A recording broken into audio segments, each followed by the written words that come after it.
Edna, and I'm Burmese from Myanmar, and now I'm studying at Tokyo University of Foreign Studies, majoring in Global Japan Studies.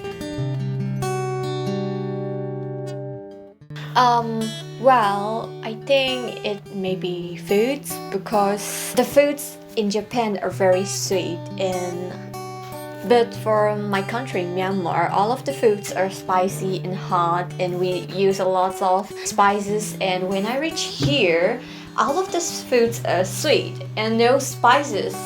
And not even sometimes I can't feel the garlic or ginger or something. And I thought this, oh my god, I'm already done with this country, and how can I survive for 4 years?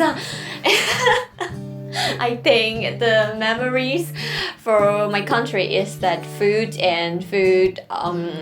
foods made by my dad.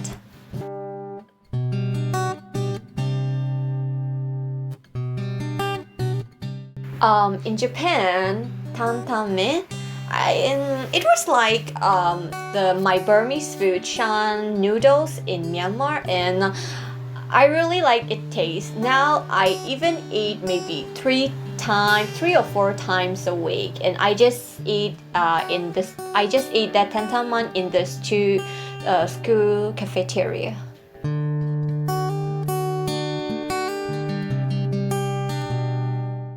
Mm, my hobby is like reading books, and when I was in my country, I read many different kind of books, and I even wrote some poems and short novels in Burmese.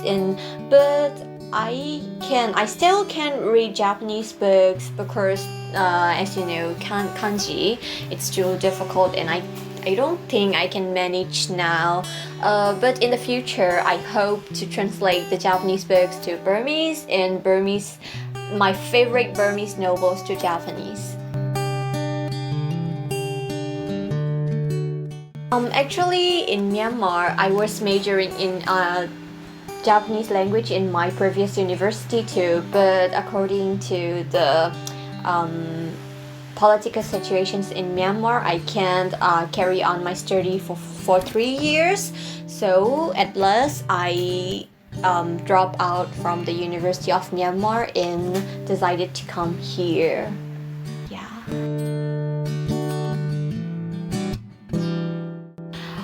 Well, I think it was like I was the teacher since I was in Myanmar, and I was like Japanese language instructor, and I also teach English to their high school students in Myanmar. So I think that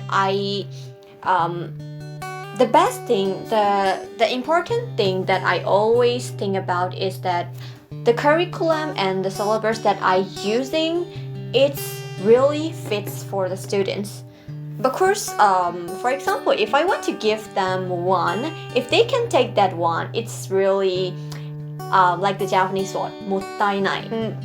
That's why I always think about the students' needs, and I adjust that needs. For example, I analyze the student's needs, and I give what he or she wants, what he or she needs, and after that I take the feedbacks from him, and I watch how my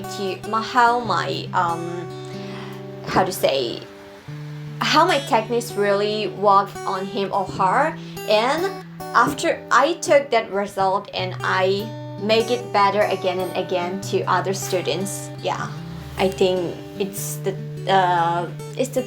thing that I always think about teaching. Well, I speak my native language Burmese, English, Japanese very well, and I have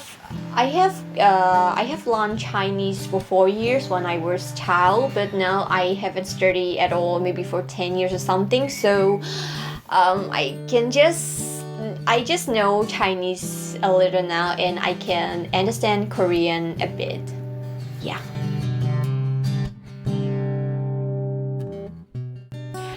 I often use, how to say, I often I just create my own society.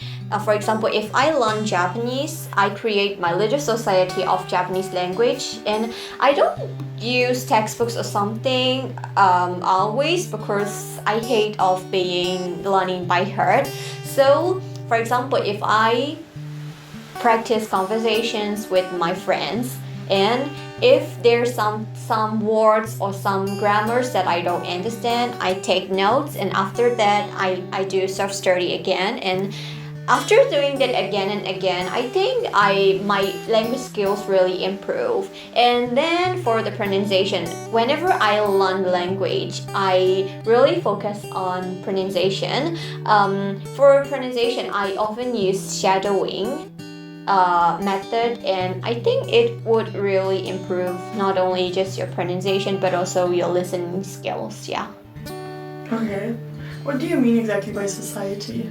Have for example, if I learn Japanese language, I make more Japanese friends or someone who know Japanese, even though it would be other foreigners or something, but I talk often with them, and I absorb all of their words and all of their vocabs like that. Yeah.